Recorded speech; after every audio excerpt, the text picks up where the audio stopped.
Okay, again, good morning, all of you. Uh, ఇప్పుడు మనం నిన్న లెసన్ ఎక్కడైతే ఆపామో అక్కడి నుంచి మళ్ళీ కంటిన్యూ చేస్తాను. అతివాదుల దగ్గర ఆపాం కదా, అంటే మితవాదుల్ని మోడరేట్స్ అంటామని చెప్పాం. ప్రముఖ మోడరేట్ లీడర్స్ గురించి గురించి చెప్పాను నేను. ఎస్పెషల్లీ లాలా మీన్ ఎవరు గోపాలకృష్ణ గోఖలే, ఫిరోజ్ షా మెహతా, డబ్ల్యూసి బెనర్జీ, అంటే కాంగ్రెస్కి మొదట అధ్యక్షత వహించినటువంటి డబ్ల్యూసి బెనర్జీ.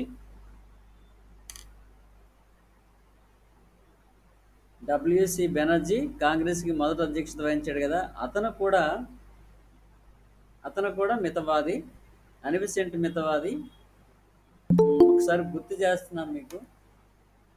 తర్వాత గోపాలకృష్ణ గోఖలే మితవాది. ఇంకా P Anandacharyulu from Andhra Pradesh. P Anandacharyulu from Andhra Pradesh also a moderate leader in the Indian National Congress. Another person Badruddin Tyabji అని ఒక ముస్లిం. బద్రుద్దీన్ త్యాబ్జీ, తర్వాత కేటీ తెలంగాణ, ఇంకా ఉన్నారు చాలామంది మెయిన్ లీడర్స్, ఒక నలుగురు ఐదుగురు మీకు గుర్తుంటే చాలు. మోడరేట్స్ అంటే మితవాదులు అంటాం కదా. వీళ్ళ గురించి, వీళ్ళు సాధించిన విజయాల గురించి నిన్న చెప్పుకోవడం జరిగింది కదా. ఈరోజు మరి ఎక్స్ట్రీమిస్ట్స్ అంటే అతివాదులు. ఎక్స్ట్రీమిజం అతివాదం. ఎక్స్ట్రీమిస్టులు అంటే అతివాదులు, ఎక్స్ట్రీమిజం అంటే అతివాదం. అంటే పేరులోనే ఉంది, కొంచెం గట్టిగా అడిగేవాళ్ళు వీళ్ళు. మోడరేట్స్ మితవాదులు అనబోయేటప్పటికి కొంచెం నెమ్మదిగా మెత్తగా ఉండేవాళ్ళు, తిరుగుబాటు తత్వం లేని వాళ్ళని మితవాదులు అని మనం ఇప్పటికీ అంటుంటాం. మితవాదులు.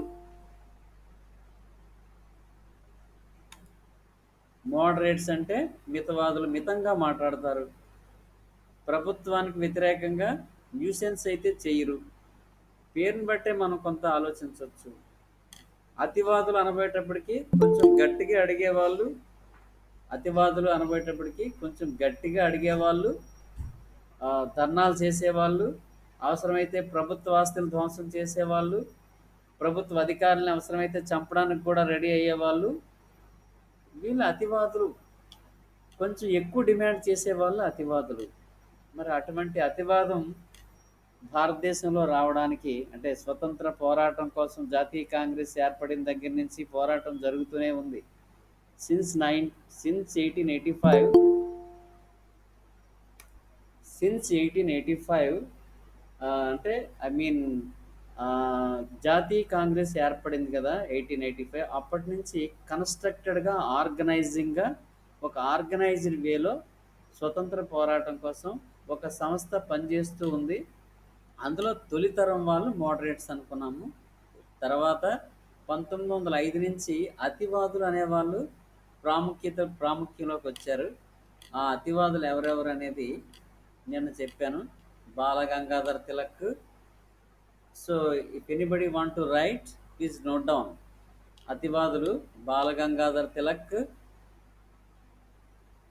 లాలా లజపతి రాయ్,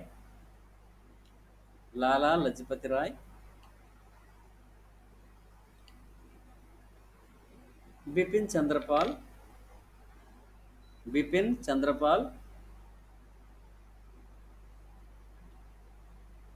ఇంకా అరవింద్ ఘోష్ కూడా అతివాది. అంటే ఈన్ ఎడిషన్ టు అంటే లాల్ బాల్ పాలే కాకుండా, అంటే లాలా లజపతి రాయ్, బిపిన్ చంద్రపాల్, బాలగంగాధర్ తిలక్, వీళ్ళు ముగ్గురు ప్రాముఖ్యత వహించిన వాళ్ళు, లీడింగ్ రోల్ చేసేవాళ్ళు. వీళ్ళతో పాటు అరవింద్ ఘోష్ కూడా ఒక ప్రముఖ అతివాది. అయితే ఈ అతివాదం రావడానికి కొన్ని కారణాలు చెప్పాను మీకు. ఏంటవి? 1800, నిన్న చెప్పినటువంటి 2 ఇన్సిడెంట్స్ మీకు గుర్తు చేస్తాను. 1896లో ఒక వెనుకబడిన దేశం ఇథియోపియా అనేది ఆఫ్రికా ఖండంలో ఉన్నటువంటి ఒక చిన్న దేశం. ఏ ఇటలీని ఓడించగలిగింది. అంటే ఒక వెనుకబడిన దేశం ఐరోపాలో గొప్పగా చెప్పుకుంటున్నటువంటి ఇటలీ రాజ్యాన్ని జయించడం అనేది ఒక అద్భుతమైన విషయం. సో, అందువలన మనం బ్రిటిష్ వాళ్ళని భారతీయులు మనమెందుకు వాళ్ళని భారతదేశం నుంచి తరిమేయలేము అనే ఒక ఆత్మవిశ్వాసం పెరగడం నెంబర్ 1 ఇన్సిడెంట్. ఆ తర్వాత 1904లో జపాన్ రష్యాను ఓడించడం అనేది ఒక మిరాకిల్ టైప్‌లో. జపాన్ అనేది అంత చిన్న దేశం, మైటీ ఎంపైర్. రష్యా అనేది it is a mighty empire in in the world at the time. ఇప్పటికీ కూడా ప్రపంచ దేశాల్లో అతిపెద్ద దేశం ఏదంటే రష్యానే.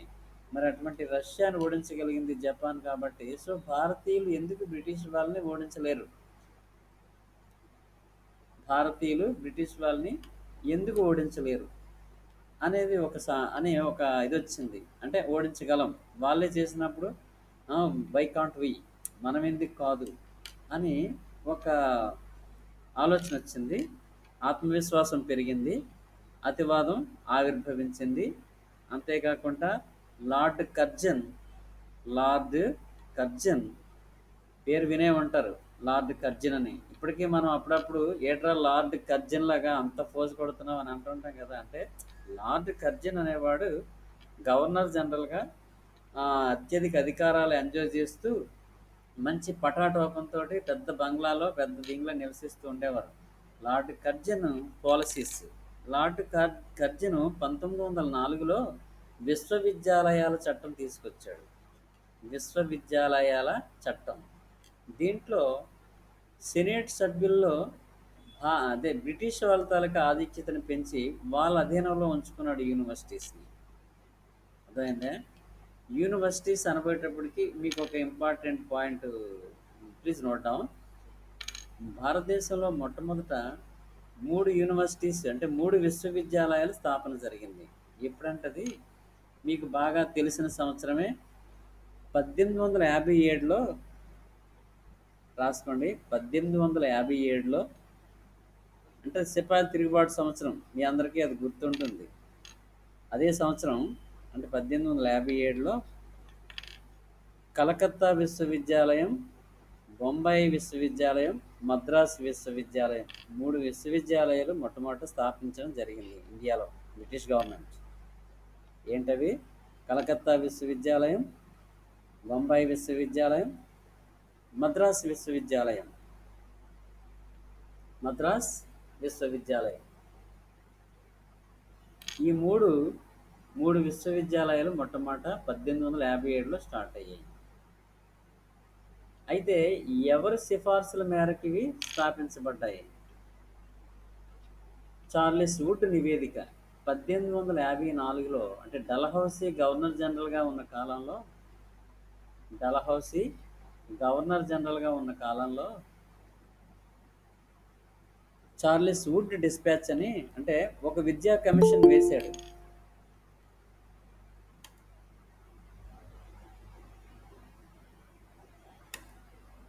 ఒక విద్యా కమిషన్ని వేయడం జరిగింది. Charles would. ఆ కమిషన్ పేరేంటి? 1854లో చార్లెస్ వుడ్ నివేదికను అనుసరించి భారతదేశంలో ఈ 1857లో 3 విశ్వవిద్యాలయాల ఏర్పాటు అనేది జరిగింది. ఇది ఇంపార్టెంట్ అని మీరు నోట్ చేసుకోండి. రేపు కాంపిటేటివ్ ఎగ్జామ్లో పనికొస్తుంది ఇది. విశ్వవిద్యాలయాల స్థాపన ఎప్పుడు జరిగింది మొట్టమొదట అని, ఏ కమిటీ సిఫార్సుల మేరకు ఇది ఈ విశ్వవిద్యాలయాల ఏర్పాటు అనేది జరిగిందని అడుగుతుంటారు. At the same time Dalhousie గురించి మనం బాగా గుర్తుంచుకోవాల్సినటువంటి ఇంకొక 2 విషయాలు ఉన్నాయి. అవి కూడా నోట్ చేసుకోండి. అంటే గవర్నర్ జనరల్గా ఉన్నప్పుడు అంటే బ్రాకెట్లో డల్హౌసీ పాలనా కాలం రాసుకోండి. 1849 నుంచి 1856 డల్హౌసీ పాలనా కాలం. 1849 నుంచి 1856 డల్హౌసీ పాలనా కాలం. ఇది ఎందుకు చెప్తున్నానంటే డల్హౌసీ కాలంలో భారతదేశంలో గుర్తుండిపోయే కొన్ని సంఘటనలు జరిగాయి, కొన్ని సంస్కరణలు జరిగాయి, కొన్ని సంఘటనలు జరిగాయి. అవి రిపీటెడ్‌గా మీకు ఏ పరీక్షలోనైనా సరే రాయడానికి అవి అవసరం అవి. ఏంటంటే 1849, 1856 పాలనా కాలం కదా! పంజాబ్ ఆక్రమణ 1849. డల్హౌసీ పంజాబ్‌ని పంజాబ్‌ని ఎప్పుడు ఆక్రమించాడు? 1849. అది ఇంపార్టెంట్ పాయింటే.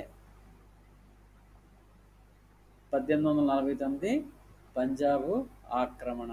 నెక్స్ట్ వెరీ వెరీ ఇంపార్టెంట్ ఇంకోటి ఉంది. 1853లో 1853లో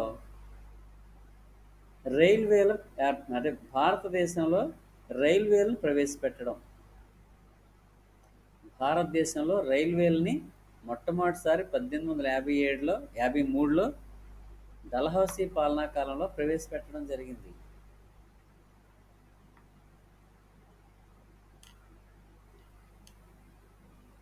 మొట్టమొదటి బొంబాయి నుంచి ఠానా మధ్యలో నడిచింది train. First train in India started from Bombay to Thana. First train run between Bombay to Thana. 1853.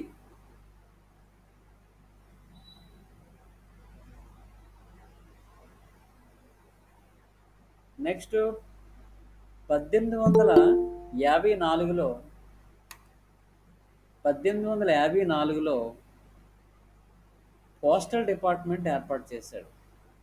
Postal department అంటే పోస్ట్ ఆఫీసులు ఉన్నాయి కదా మనకి. మొట్టమొదటి పోస్టల్ డిపార్ట్మెంట్ డల్హౌసీ ఏర్పాటు చేశాడు.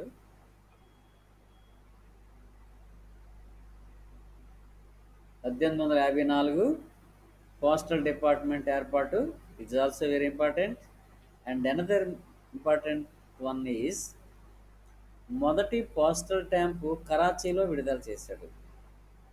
మొదటి పోస్టల్ స్టాంపు కరాచీలో విడుదల చేశాడు.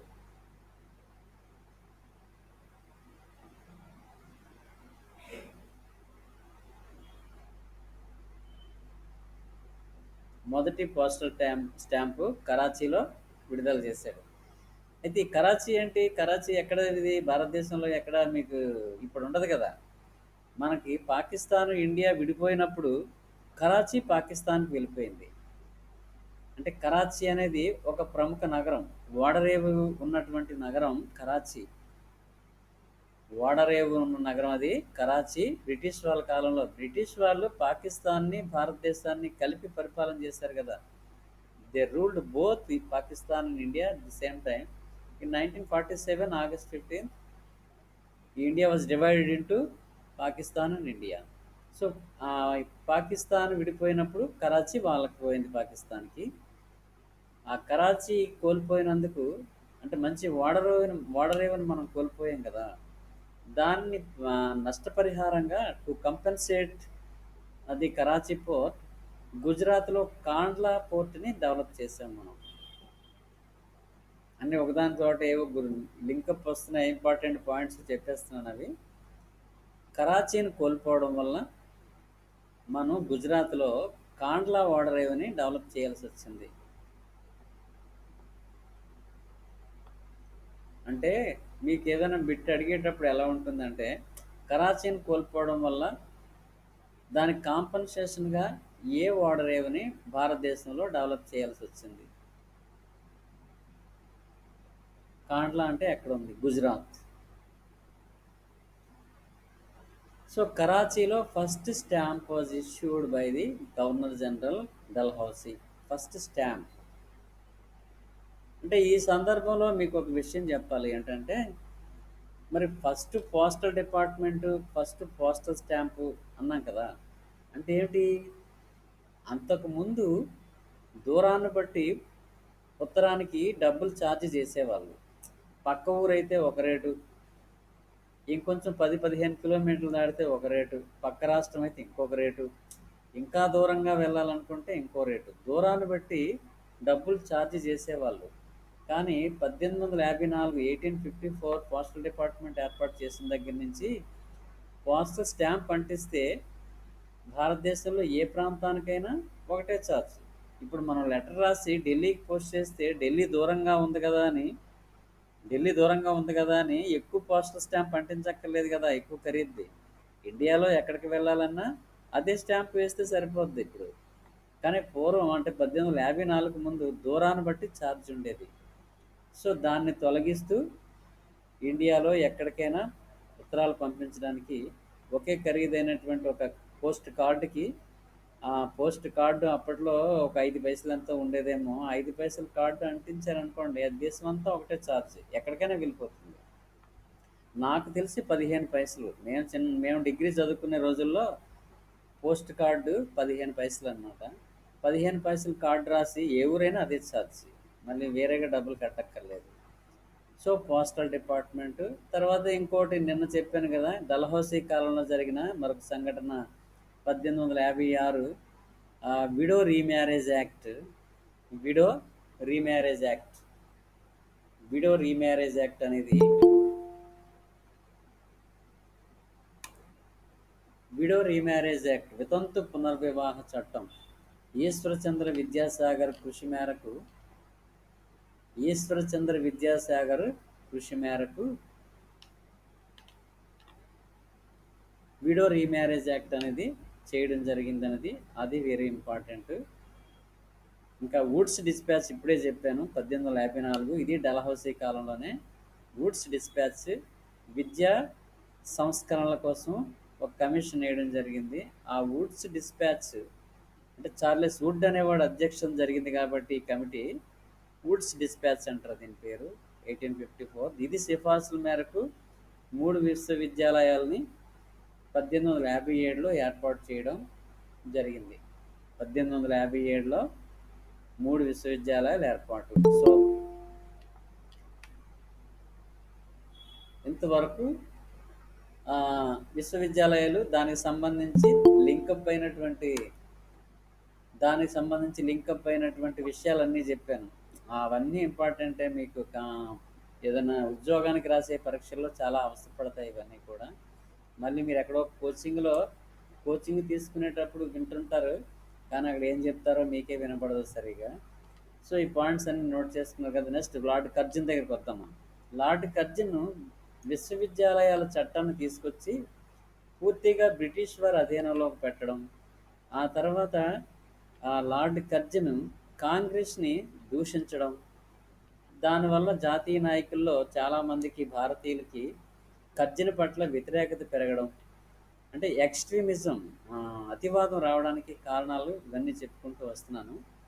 లార్డ్ కర్జన్ పాలసీలు, ఇక జపాను రష్యాను ఓడించేవి, ఇవన్నీ కూడా ఒక ఎత్తు అయితే, కాంగ్రెస్లో యువతరం అనేది ఒక కొత్త యువతరం, అంటే యువరక్తం ఉన్నటువంటి యువకులు మితవాదుల విధానాల పట్ల అసంతృప్తి చెందారు. ఎందుకంటే మితవాదులు మెండిక్యాన్సీ టైప్ ఆఫ్ పాలిటిక్స్. మెండిక్యాన్సీ అంటే అడుక్కునే విధానాలు. ఇవి కొంతమంది యువరక్తానికి నచ్చలేదు. ఏమిటి అడుక్కోవడం ఏమిటి, తిరుగుబాటు చేయాలి అవసరమైతే తప్ప ఈ అడుక్కు తినే పరిస్థితి మాత్రం భారతీయులకి మరి వద్దు. మీరు ఇప్పటివరకు సాధించింది చాలు, కానీ ముందు మొత్తం ప్రజలందరినీ కూడా, సామాన్య ప్రజలు కూడా మూమెంట్లోకి తీసుకొచ్చి స్వరాజ్య సాధన కోసం కృషి చేయాలి తప్ప ఇలాగా సంవత్సరానికి ఒకసారి మీటింగ్ పెట్టుకొని ఇలాగ అడుక్కునే పద్ధతి వద్దని అతివాదులు, ముఖ్యంగా లాల్ బాల్ పాల్ విమర్శిస్తారు. అరవింద్ ఘోష్ ఒకటి అంటాడు, ఒక కామెంట్. ఈ కామెంట్ ఎవరు చేస్తారని అప్పుడప్పుడు అడుగుతుంటాడు. ఏంటంటే అంటే new lamps for the old అంటాడు. ఏంటది? New lamps for the old. ఎవరంటారు? అరవింద్ ఘోష్ అంటాడు. కాంగ్రెస్ని ఏమని విమర్శిస్తాడంటే, ఇండియన్ నేషనల్ కాంగ్రెస్ అంట new lamps for the old అంటే ఏంటి? పాత విషయాలు చూపించడానికి కొత్త లైట్ పెట్టారు అంతే. లైటే కొత్త తప్ప గతమే కనిపిస్తుంది. అది చూపించేదంతా గతాన్నే. కాబట్టి దానివల్ల ప్రయోజనం ఏముంది? ఇప్పుడు పాత ఇంట్లోనే కొత్త లైట్ పెట్టినట్టు ఉంది అంతే. దానివల్ల ఏమైనా ఉపయోగం ఉందా? ఇల్లు కొత్తదిగా మార్చాలి తప్ప పాత ఇల్లుని చూపించడానికి కొత్తగా ఒక లైట్ పెడితే దానివల్ల ఉపయోగం ఏమీ లేదని new lamps for the old అని అరవింద్ ఘోష్ విమర్శిస్తాడు. తర్వాత తిలక్ ఏమని విమర్శిస్తాడంటే, తిలక్ సంవత్సరానికి ఒకసారి సమావేశమయ్యి కప్పల్లా బెకబెకలాడడం అనేది ఏం ఉపయోగం అని. అంటే మరి జాతీయ కాంగ్రెస్ ఎవ్రీ ఇయర్ డిసెంబర్ 28న ఏదో ఒక నగరంలో సమావేశం అవుతుంది అని చెప్పాను కదా. అంటే 1885 నుంచి, అంటే since 1885 Congress held a meeting in a different city, అంటే ఏదో ఒక నగరంలో, and elects a new president. కొత్త ప్రెసిడెంట్ని ఎన్నుకోవడం, కొత్త ప్రెసిడెంట్ని ఎన్నుకుంటారు, కొత్త నగరంలో మళ్ళీ సమావేశం ఏర్పాటు అవుతారు సంవత్సరానికి ఒకసారి. అక్కడ తీర్మానాలు చేసి ఆ తీర్మానాలని అమలు చేస్తూ ఉంటారు ఆ సంవత్సరం అంతా. ఇదే కదా కాంగ్రెస్ చేస్తున్నది. అంటే ఆ విషయాన్ని ఎలాగ ఇది చేస్తారంటే తిలక్ సంవత్సరానికి ఒకసారి సమావేశం అయ్యి కప్పల్లాగా బెకబెకలాడుతూ వెళ్ళిపోవడమే తప్పించి ఈ మితవాదులు అంటే మోడరేట్స్ సాధించింది ఇంకేమీ లేదని కాస్త వ్యంగ్యంగా విమర్శిస్తాడు తిలక్. అయితే స్వరాజ్యం, బాయ్కట్, స్వదేశీ అనే పదాలు ఈ ఎక్స్ట్రీమిస్టులు ముందుకు తీసుకొస్తారు. ఏంటంటే అవి 3 రాసుకోండి: స్వరాజ్, స్వదేశీ, స్వరాజ్, స్వదేశీ, బాయ్కట్. ఈ 3 నినాదాలు ఎక్స్ట్రీమిస్ట్స్వి. ఎక్స్ట్రీమిస్ట్స్ అంటే అతివాదులను రాసుకోండి, ఇంగ్లీష్లో ఎక్స్ట్రీమిస్ట్ అని రాసుకోవచ్చు. ఏంటంటే అవి స్వరాజ్, స్వదేశీ, బాయ్కట్. తిలక్ ఏమంటాడంటే బాలగంగాధర్ తిలక్ స్వరాజ్యం అనేది ఒక వృక్షం అట, దానికి కాసిన కొమ్మలు స్వదేశీ, బాయ్కట్ అనేవి బ్రాంచెస్. ఆ చెట్టు అనేది చెట్టు మూలం ఉంటుంది కదా, మెయిన్ కాండం, అదేమో స్వరాజ్యం, దానికి కొమ్మలు బాయ్కట్ మరియు స్వదేశీ. వీటి గురించి వివరిస్తాను మామూలుగా. అంటే స్వరాజ్యం సాధన అనేది అతివాదుల తాలూకా ప్రధాన లక్ష్యం. స్వరాజ్యం అంటే మనకంటూ ఒక సొంత రాజ్యం. భారతీయులకి అంటే Indians must own country. Indians must own a new country. అంటే ఇండియన్స్కి స్వరాజ్యం కావాలి, అంటే సొంతంగా వాళ్ళు పరిపాలించుకునే రాజ్యం కావాలి భారతీయులకి. ఆ తర్వాత స్వదేశీ అంటే ఏమిటి? భారతదేశంలో తయారైన వస్తువుల్ని అందరూ వాడాలి. స్వదేశీ అంటే మన సొంత దేశంలో తయారైనటువంటి ప్రొడక్ట్స్, వస్తువులన్నిటినీ కూడా మనం తయారు చేసుకొని మనం వాడుకోవాలి. అంటే విదేశీ వస్తువుల్ని మనం వాడకూడదు, వాటిని బాయ్కట్ చేయాలి. అందుకనే స్వదేశీ, బాయ్కట్ బ్రాంచెస్ అంటాడు. అంటే ఇండియన్ మేడ్ అన్నీ కూడా వాడాలి, దానివల్ల భారతీయులే లాభపడతారు. ఇండియన్ మేడ్ కొనడం వలన అవి ఉత్పత్తి చేసిన భారతీయులు లాభపడతారు, కాబట్టి మన వాళ్ళు లాభపడడం వల్ల మనకే లాభం అది. ఇక ఇంగ్లాండ్ నుంచి మనకి ఇబ్బడి ముబ్బడిగా అనేక రకాల వస్తువులు ఇక్కడ దిగుమతి అయిపోయి, అక్కడ పారిశ్రామిక విప్లవం వల్ల అనేక వస్తువులు అక్కడ ఉత్పత్తి అయిపోతున్నాయి. అవన్నీ తీసుకొచ్చి ఇక్కడ డంప్ చేస్తున్నారు ఇండియన్ మార్కెట్లో. మనం చచ్చినట్టు వేరే గత్యంతరం లేని పరిస్థితుల్లో వాటినే కొనడం వల్ల బ్రిటిష్ వాళ్ళకి 2 రకాల లాభాలు వస్తున్నాయి. ఎందుకంటే అధిక రేట్లకు అమ్మడం వలన ఒక పక్క లాభం, మరో పక్క ఈ ఈ గుడ్స్ అంటే ఈ వస్తువులను ఉత్పత్తి చేసే పరిశ్రమలు ఎక్కడున్నాయి? ఇంగ్లాండ్లో ఉన్నాయి. సో ఇంగ్లాండ్లో పరిశ్రమలు డెవలప్ అవుతున్నాయి. దానివల్ల ఇంగ్లాండ్లో యువతకి, నిరుద్యోగులకి ఉద్యోగ అవకాశాలు పెరుగుతున్నాయి ఇంగ్లాండ్లో. అవి తీసుకొచ్చి ఇక్కడ అధిక రేట్లకు అమ్మడం వల్ల ఇంకో పక్క లాభాలు కూడా వస్తున్నాయి. సో తీవ్రంగా నష్టపోయేది ఇండియన్సే, ఎందుకంటే పరిశ్రమలు ఇక్కడ స్థాపించట్లేదు. దానివల్ల నిరుద్యోగులు పెరిగిపోతూ ఉన్నారు. అధిక ధరలు కొనుక్కోవాల్సిన పరిస్థితి వస్తుంది. ఏదో అరకొర సంపాదించుకున్న సంపద అంతా కూడా వాళ్ళే లాగేస్తున్నారు. సో అందుకని ముందు మనకి స్వరాజ్యం కావాలి. సొంత దేశం అయినప్పుడు మనకి స్వదేశీ అంటే మన ఇండియన్ మేడ్ వస్తువులనే వాడాలి. బాయ్కట్ అంటే విదేశీ సంస్థల్ని, విదేశీ వస్తువుల్ని మనం బాయ్కట్ చేయాలి. ఇది ఆ అతివాదుల తాలూకా నినాదాలు ఇవి. ఇవి తిలక్ మెయిన్ ప్రసారం చేస్తాడు. తర్వాత తిలక్ 2 పత్రికలు నడుపుతాడు. Important news papers. ఏంటవి? కేసరి రాసుకోండి. Note down. Very important points these are. Tilak started 2 newspapers. Tilak started 2 newspapers. What are they? Kesari and Marathi. Kesari and Marathi. మీకు పరీక్షల్లో అడిగే అంటే నేను ఈ పరీక్షల్లో అడిగే అనేటప్పటికి మీరు ఏంటి గుర్తుంచుకోవాలనుకుంటే సచివాలయ ఉద్యోగాలు కావచ్చు, కానిస్టేబుల్ కావచ్చు, టీచర్లు కావచ్చు, గ్రూప్ 2 కావచ్చు, ఏ పరీక్షలకైనా కూడా ఈ ట్విస్టింగ్ కండిషన్స్, కొన్ని న్యూస్ పేపర్స్, కొన్ని స్లోగాన్స్, కొన్ని స్ట్రాటజీస్, కొన్ని పాలసీస్ ఆఫ్ ది పార్టీ, ఇలాంటివన్నీ కూడా మిమ్మల్ని కొంచెం టఫ్గా అడిగే సందర్భాలు ఉంటాయి. కాబట్టి మీరు పునాది వేసుకోవాలి. సో తిలక్ 2 పేపర్స్ కేసరి, మరాఠీ రాసుకున్నారు కదా. ఇక్కడ ఏంటంటే ట్విస్ట్, కేసరి అనే పత్రిక మరాఠీ భాషలోను రాయండి.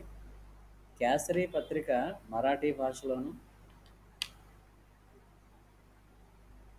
మరాఠీ పత్రిక ఆంగ్లంలోను, మరాఠీ అనే పత్రిక ఇంగ్లీష్లో నడుపుతాడు పత్రికని. అంటే ఇంగ్లీష్లో ఆ పత్రిక, అది ఇంగ్లీష్ న్యూస్ పేపర్ అది. కేసరి అనేది మరాఠా. అంటే జనరల్గా మనం కన్ఫ్యూజ్ అవుతాం, మరాఠీ అనేది ఏ భాషలో తిలక్ ముద్రించాడంటే మరాఠీ భాషలో అనుకుంటాం. కాదు, మరాఠీ అనేది ఇంగ్లీష్ న్యూస్ పేపర్, కేసరి అనేది మరాఠీ న్యూస్ పేపర్. ఈ పత్రికల ద్వారాగా బాలగంగాధర్ తిలక్ బ్రిటిష్ వాళ్ళని దుమ్మెత్తి పోస్తాడు. బ్రిటిష్ వాళ్ళు ఎంత ఘోరంగా దోచుకుంటున్నారు, ఎంత ఘోరంగా దోచుకుంటున్నారు, భారతీయులు ఎంతగా నష్టపోతున్నారు, ఎన్ని విధాలుగా నష్టపోతున్నారు భారతీయులు. In all fields Indians lose their wealth. ఆ విషయాన్ని అంటే చాలా ఫోర్సిబుల్గా, హార్ష్గా ఉంటాయి తిలక్ మాటలు. విని ఫోర్సిబుల్గా, హార్ష్గా ఉంటాయి, కోపంతో కూడుకున్నటువంటి స్లోగాన్స్ ఉంటాయి. సో తిలక్ అంటే బ్రిటిష్ వాళ్ళు అందుకనే ఫాదర్ ఆఫ్ అన్రెస్ట్ అన్నారు. రాయండి. తిలక్ని బ్రిటిష్ అధికారులు ఏమన్నారు? Father of unrest.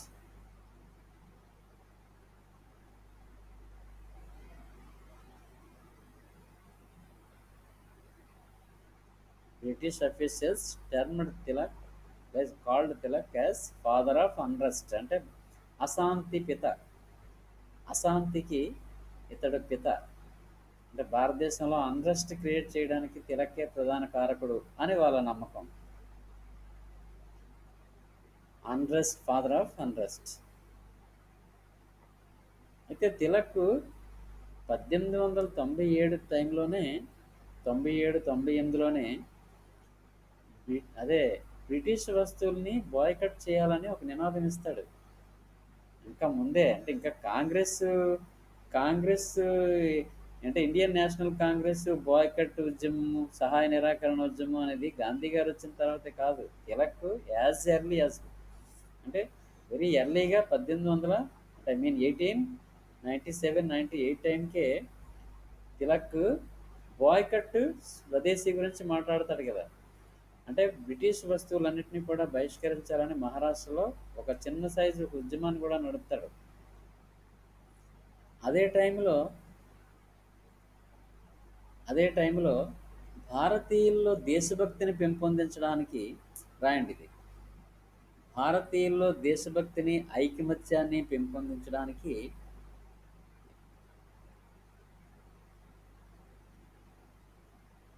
దేశభక్తి అంటే ప్యాట్రియోటిజం, నేషనల్ ఫీలింగ్ అంటే జాతీయ భావం, నేషనల్ ఫీలింగ్, పేట్రియోటిజాన్ని డెవలప్ చేయడం. దీనికోసం తను 2 ఉత్సవాలు నడుపుతాడు. ఏంటి? పేట్రియోటిజం, నేషనాలిటీ డెవలప్ చేయడం కోసం ఈ ఆర్గనైజ్డ్ టూ ఫెస్టివల్స్. ఈ organised two festivals. They are 1893లో రాయండి. ఇన్ 1893లో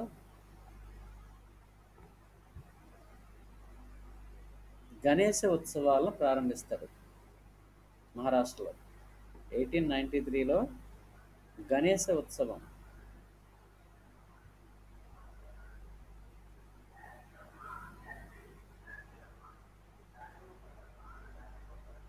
గణేశ ఉత్సవం అంటే ఇప్పుడు మనం మీకు బాగా గుర్తుంటుంది కదా, వినాయక చవితికి గణేశుడి గణేష్ తాలూకా చతుర్థి. గణేశ విగ్రహాన్ని ప్రతిష్ఠించి ఇంచుమించుగా 9 రోజులు పెద్ద పండగగా జరిపి నిమజ్జనోత్సవాలు జరుపుతారు. అది దేశవ్యాప్తంగా ఇప్పుడు చాలా ఒక గొప్ప ఉత్సవంగా ఇంట్రెస్టింగ్గా చేస్తారు. హైదరాబాద్లో అయితే ఇంచుమించుగా 5-6 వేల వినాయకుడి విగ్రహాలని హుస్సేన్ సాగర్లో నిమజ్జనం చేస్తారు. More than 5000. అందులో ఖైరతాబాద్లో అతిపెద్ద వినాయక విగ్రహాన్ని తయారు చేస్తారు, హైదరాబాద్లోని ఖైరతాబాద్. అది మొత్తం దేశంలోనే అతి పెద్దది అంటారు. అంటే అంత పెద్ద విగ్రహాన్ని తయారు చేసి నిమజ్జనం చేస్తారు. అంటే ఈ ట్రెడిషన్, ఈ సంప్రదాయం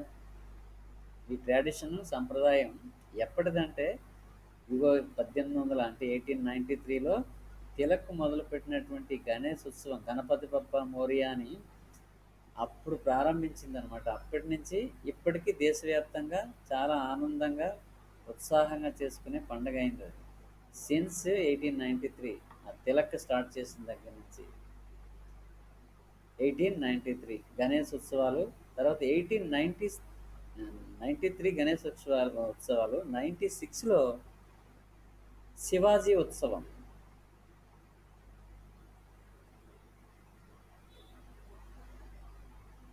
1896లో శివాజీ ఉత్సవం.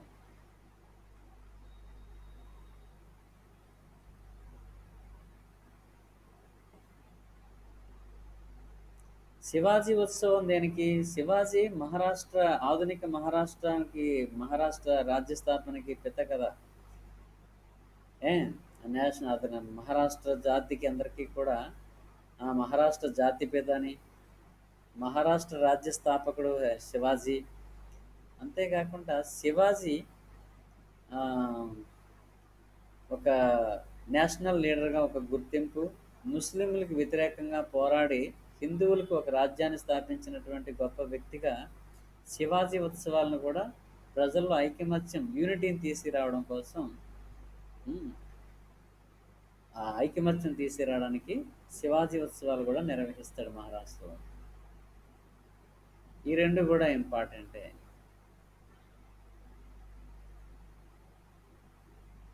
ఓకే. తర్వాత బిపిన్ చంద్రపాల్ న్యూ ఇండియా అనే పత్రికను నడుపుతాడు. Bipin Chandrapal started a newspaper New India.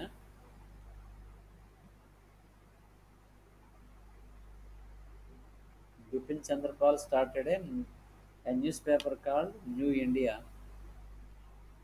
ఈ న్యూ ఇండియా అనే పత్రికలో ఇతరు కూడా బ్రిటిష్ ఎక్స్ప్లాయిటేటివ్ పాలసీస్ అన్నింటినీ కూడా, అంటే దోచుకునే విధానాలన్నింటినీ కూడా ఆ, న్యూ ఇండియాలో ప్రచురిస్తాడు. అలాగే లాలా లజపత్ రాయ్, పంజాబ్ సింహం. పంజాబ్ సింహం అంటాం కదా, పంజాబ్ కేసరి. పంజాబ్ కేసరి లాలా లజపత్ రాయ్ పంజాబీ అనే పత్రికను నడుపుతాడు ఇతను. లాలా లజపత్ రాయ్ పంజాబీ అనే పత్రిక.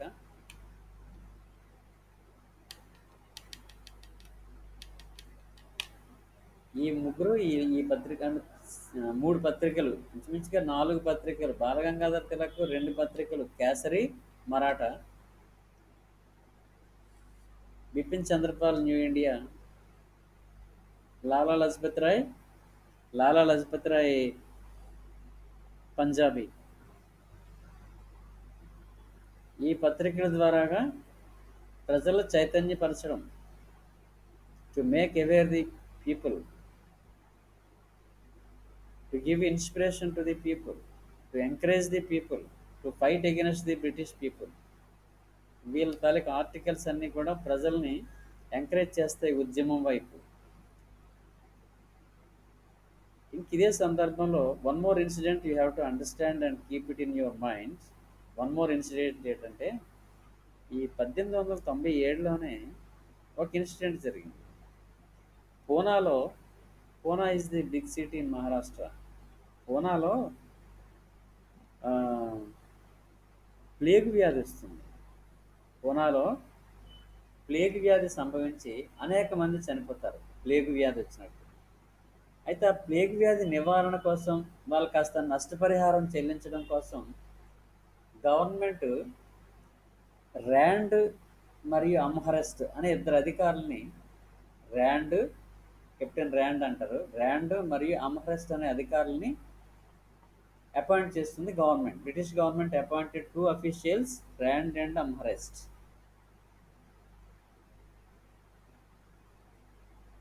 అయితే వీళ్ళు అసలే ప్రజలు ఆ, ఈ క్షామ పరిస్థితులు ఇంకోవైపు ఇబ్బంది పెడుతున్నాయి.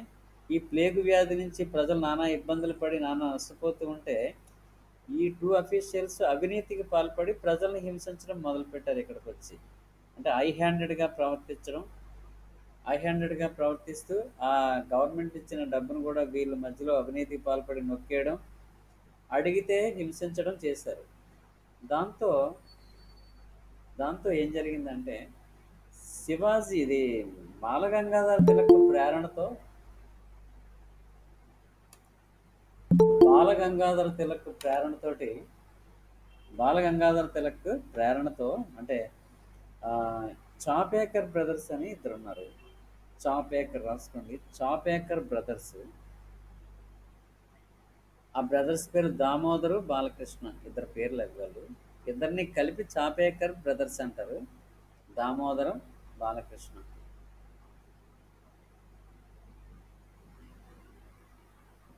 దామోదర్, బాలకృష్ణ అనే వాళ్ళిద్దరు చాపేకర్ బ్రదర్స్ అంటారు. వీళ్ళిద్దరూ ఈ అవినీతి పరులైనటువంటి ఈ ర్యాండ్ అమరెస్ట్ని హత్య చేసేస్తారు. అంటే అన్పాపులర్ బ్రిటిష్ అఫీషియల్స్ని హత్య చేయడం కూడా ఎక్స్ట్రీమిజంలో ఒక పార్ట్. అంటే ఎక్స్ట్రీమిస్టులు, అతివాదుల తాలూకు పాలసీల్లో స్వరాజ్యం, స్వదేశీ, బాయ్కట్టు, దీంతో పాటు అన్పాపులర్ అఫీషియల్స్ ఉంటారు కదా, భారతీయుల్ని నానా విధాలుగా హింసించే బ్రిటిష్ అధికారులు ఉంటారు కదా, వాళ్ళని హత్య చేయడం కూడా part and parcel of the extremist policies అన్నమాట. Part and parcel of the extremism ఏంటి? To kill the unpopular British officials, to assassinate. అంటే పెద్దవాళ్ళని చంపేటప్పుడు అసాసినేషన్ అంటారు. అంటే గొప్ప గొప్ప వాళ్ళు, పెద్ద పెద్ద ఆఫీసర్స్, గవర్నర్స్ టైపు ఇటువంటి వాళ్ళని చంపడాన్ని ఏమంటారంటే ఇంగ్లీష్లో సెపరేట్ పదం వాడతారు ఇంగ్లీష్లో. అంటే ర్యాండ్ వాజ్ మర్డర్డ్ అని అనకూడదు, Rand was assassinated by the Chapekar brothers. Assassination అంటే గొప్ప గొప్ప వాళ్ళు హత్య చేయబడితే దాన్ని అసాసినేషన్ అని అంటారు. ఎప్పుడైనా మీరు చదివేటప్పుడు ఆ పదాలు గుర్తుంచుకోవాలి. అసాసినేషన్ అంటే చాపేకర్ బ్రదర్స్ ఇద్దరు కూడా ఆ ర్యాండ్ని, హెమరేజ్ని చంపేస్తారు. అయితే కోర్స్ తర్వాత గవర్నమెంట్ వీళ్ళని అరెస్ట్ చేయడం, వీళ్ళని ఉరి తీయడం జరిగిపోయింది. వీళ్ళని పాపం Chapekar brothers later they were arrested and were executed. Executed అంటే ఉరి తీయబడడం.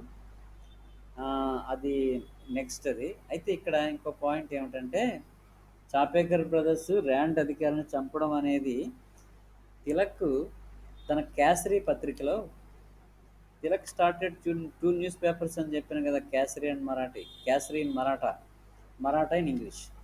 సో కేసరి పత్రికలో ఈ the murder of Rand by Chapekar brothers is described as, అది ఎలా డిస్క్రైబ్ చేశారంటే కేసరిలో, కేసరి పత్రికలో శివాజీ శివాజీ అఫ్జల్ ఖాన్ని చంపడం ఎంత న్యాయమో ఇది కూడా అంతే అని. మనం శివాజీ గురించి నేర్చుకునేటప్పుడు వినుంటాం మీరు గత సెమిస్ట్రీలో. శివాజీ అఫ్జల్ ఖాన్ని పులిగోళ్ళతోటి కవచం వేసుకొని చంపేశాడని మనం చెప్పుకున్నాం 1659లో. 1659లో అఫ్జల్ ఖాన్ వధ. అంటే Afzal Khan was killed by Shivaji by wearing ఈ పులిగోళ్ళు అంటాం కదా, పులిగోళ్ళతోటి కవచం ధరించి వాడిని చంపడం జరిగింది కదా. ఆ ఇన్సిడెంట్ని పోలుస్తూ రాస్తాడు తిలక్ కేసరిలో ఏమని, శివాజీ అఫ్జల్ ఖాన్ని చంపడం ఎంత ధర్మమో ఎంత న్యాయమో, ఈ ర్యాండ్ అండ్ అమరాస్ని చంపడం కూడా చాపేకర్ బ్రదర్స్ అంతే న్యాయం అంతే ధర్మం అని రాస్తాడు. So Tilak was arrested immediately. ఎప్పుడైతే కేసరి పత్రికలో రాశాడో, అంటే ఇవి ఏ పత్రికలో రాశాడని కాంపిటేటివ్ ఎగ్జామ్లో అడుగుతాడు. చాపేకర్ బ్రదర్స్ ఎవరిని హత్య చేశారని, ఎవరికి అసాసినేషన్కి పాల్పడ్డారని అడగచ్చు. So the first time Tilak was arrested on the cause of, అది కూడా అడగచ్చు. అంటే ఫస్ట్ టైం తిలక్ అరెస్ట్ అవ్వడానికి కారణం ఏమిటి అని. So in so many ways the possibility of questions in the competitive examinations అనమాట. అంటే చాలా రకాలుగా అడగచ్చు. అందులో ఇక్కడ ఏంటంటే ఈ కేసరి పత్రికలో, అంటే in which paper Tilak published the news against the British government అని అనొచ్చు మామూలుగా. అయితే ఇక్కడ గుర్తుంచుకోవాల్సింది ఏంటంటే కేసరి పత్రికలో ఇలా రాశాడు, అఫ్జల్ ఖాన్ని శివాజీ చంపడం ఎంత కరెక్టో ఎంత ధర్మమో ఇది కూడా అంతే అని. దానికి Shivaji was arrested and imprison for 6 months. Imprison for 6 months. అంటే ఈ సందర్భంలో ఈ కేసరి పత్రికలో రాసినందుకు, అంటే శివాజీ రెచ్చగొట్టడం వల్ల ఇది జరిగిందని దాని అర్థం. అదే తిలక్, బాలగంగాధర్ తిలక్ ఈ కేసరి పత్రికలో రెచ్చగొట్టడం వల్లే చాపేకర్ బ్రదర్స్ వాళ్ళని చంపారని బ్రిటిష్ వాళ్ళు ఫీల్ అయ్యి immediately issued orders to arrest the Balagangadhar Tilak and he was imprisoned for 6 months అన్నమాట. 6 నెలల కఠిన కారాగార శిక్ష విధించడం జరిగింది తిలక్కి. సో ఇది ఒక ముఖ్య సంఘటన అక్కడ ఎక్స్ట్రీమిజంలో. సో నెక్స్ట్ ఇప్పుడు మనం 1905 నుంచి 1920 వరకు ఇంచుమించుగా మనం ఎక్స్ట్రీమిస్టుల తాలూకా ప్రాబల్యం అనే చెప్తారు మామూలుగా. Indian history was described as extremism from 1905 to 1920. అయితే 1905 ఈజ్ ఎ క్లియర్ మార్క్. ఎందుకంటే అక్కడి నుంచి, ఎందుకని మనం ఇప్పుడు చూసుకుంటే, అంటే అక్కడి నుంచి ఎందుకు స్టార్ట్ అవుతుందని మనం చెప్పుకుంటే, 1905లో జరిగిన major incident, all of you must know that, మీకు అందరూ తెలియాలి అది. 1905 a major incident was occurred in the Indian history. What was that? Division of Bengal. Bengal విభజన అనేది 1905లో జరిగింది కదా. ఆ బెంగాల్ విభజన లార్డ్ కర్జన్, అంటే ఏమంటే ఎందుకు విభజించాడు అని చూపించిన కారణం ఏంటంటే, బెంగాల్ విభజన అనేది పరిపాలనా సౌలభ్యం కోసం. అంటే అది పరిపాలనకి ఇబ్బందికరంగా అతి పెద్ద రాష్ట్రం అయిపోయింది.